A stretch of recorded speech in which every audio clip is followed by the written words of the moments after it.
Muslims are cruel, barbaric, inhuman. I said, now, let us see. Come. What is your tradition? Let's have a look. Where is it?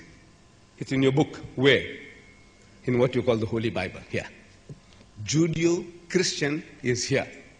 According to the teachings of Judaism and according to the teachings of Christianity, your book of authority is this book called the Holy Bible. I'm quoting from the second book of the Bible called Exodus, chapter 33. Verse 18, it says, "Thou shalt not suffer a witch to live." You know witch hunting? Witch. They look for witches. They have been looking for witches and killing people. They say, this woman is a witch. Burn them at the stake. Burn them. They have been burnt. Live. Burn them alive. A witch should not, that thou shalt not suffer a witch to live. You must not allow a witch to be alive. Verse 19, it says, "Whosoever lieth with a beast shall surely be put to death." Bestiality. Kill the people. Verse 20, "He that sacrificeth unto any god, save unto the Lord, he shall be utterly destroyed." Killed. That is the Judeo-Christian tradition. Again, chapter 31, verse 15, it says, "Whoever doeth any work in the Sabbath day, on Saturday, you do any work, he shall surely be put to death." This is your law. This is your God talking. If this is the book of God, is telling you anybody who works on Saturday, kill them all. A man was found picking up firewood on Saturday, on the Sabbath day, and Hazrat Musa alayhi salam, the holy prophet Moses, had him stoned to death for picking up firewood for his family. Judeo-Christian tradition. Book of Leviticus, chapter 24, verse 16, it says, "And he that blasphemeth," makes kufr, utters any kind of bad word against Allah, God Almighty, "the name of the Lord, he shall surely be put to death."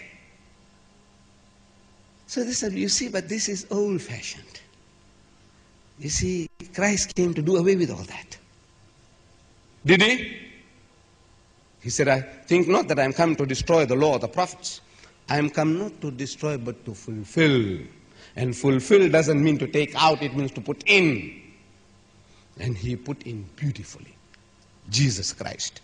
In the Gospel of St. Matthew, chapter 5, verse 29 and 30, he says, "And if thy right eye offend you, pluck it out and cast it from thee."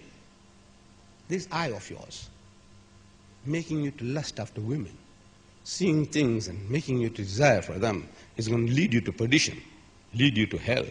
So that eye, pluck it out. Jesus says you must pluck it out and throw it away to save yourself from hellfire in the future. And if the right arm, your hand, is going towards illegal things that you're not supposed to reach out to, you are getting tempted, you're moving in that direction, your hand's going to take you to perdition. Then if thy right hand offend thee, cut it off and cast it from thee. This is Jesus Christ talking. You know, these tele-evangelists, those great men of America, Martin Gorman, Reverend Martin Gorman, had he followed the instructions, he wouldn't have been disgraced. If Reverend Jim Becker, had he followed his master's advice, he wouldn't have fallen into trouble. If Reverend Jimmy Swaggart. No, look, it says that part of your body which is creating offense, which is going to make you to commit sin, cut it off. He would have been safe. If he had cut it off, he would have been safe. Look, he's not following his master's advice.